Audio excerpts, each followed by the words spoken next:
من بداية الاحتلال الإسرائيلي لفلسطين يعني تقريبا من 48 من 1948 ما صار زي اللي قاعد يصير الآن. عشان كذا لما كنت أقول قبل كم يوم اللي قاعد يحدث أشياء غير طبيعية أبدا. أي مستبد حتى يحاول يسكت شعبه، يحاول يحسسهم أن الأمور اللي قاعد تحدث طبيعية. يعني أضرب لك مثال، صارت اقتحامات للمسجد الأقصى، المسجد اللي أسري إليه رسولنا الكريم، وأثناء الاقتحامات كانوا يشتمون رسولنا الكريم اللي هم الإسرائيليين الصهاينة. وصارت اقتحامات ما صارت في تاريخ المسجد الأقصى. كل اللي تسويه الدول العربية إذا تحمست، لاحظوا، إذا تحمست وشعرت إنه لازم أسوي فعل، إيش تسوي؟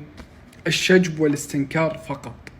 يعني تخيل هذه الصورة اللي كل ما أشوفها يا رجل تستفزني بشكل. أطالع أقول له إحنا في ظروف، مش أقول لك فخمة، أقول لك ظروف إلى حد ما أحسن من الآن.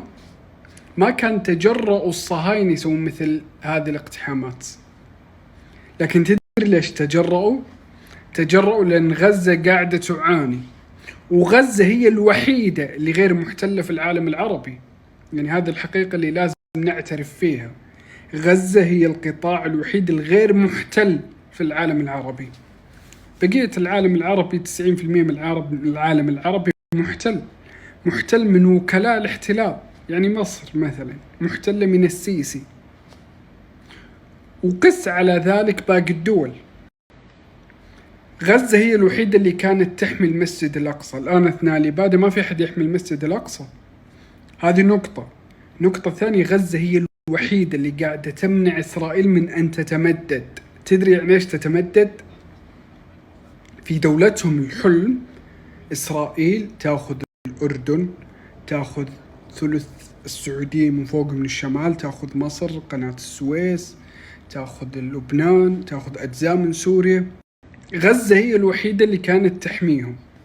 غزة هي الوحيدة اللي كانت تحمي الدول العربية. يعني شوف، بغض النظر عن الواجب الشرعي لدعم أهلنا في غزة، واجب مصلحي أيضا. لو لا قدر الله صار أي شيء لغزة زي اللي قاعد يحدث الآن، لن تتوقف إسرائيل حتى تدخل كل دولة عربية.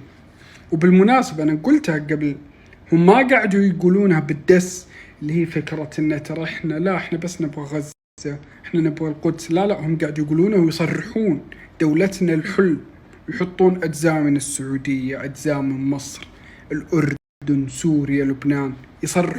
إيش نهاية هذه الغفلة يا أبو عوض؟ وبالمناسبة هذه غفلة يستثمر فيها مليارات، يعني مش غفلة عارضة، لا، غفلة يتم الاستثمار فيها.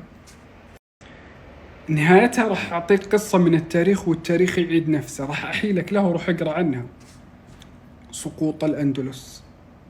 كل المؤرخين لما كتبوا عن سقوط الأندلس ذكروا السبب الرئيسي هو الغفلة واللهو والترفيه. قس بالوضع اللي عندنا الآن، تعاقد مع لاعبين، لهو وترفيه وغفلة عن الوضع الإقليمي. يعني الله سبحانه وتعالى يقول: ولا تكونوا كالذين نسوا الله فأنساهم أنفسهم أولئك هم القوم الفاسقون. نسوا الله، نسيوا الإصلاح، نسيوا رفع الظلم.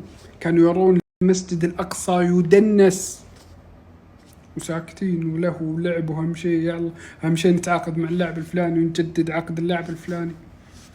مصيرنا كأمة مصير واحد. مهما حاول يقنعك بعض الناس إن مصيرنا لا، ممكن هذول ينجحون، هذول لا، مصيرنا مصير واحد.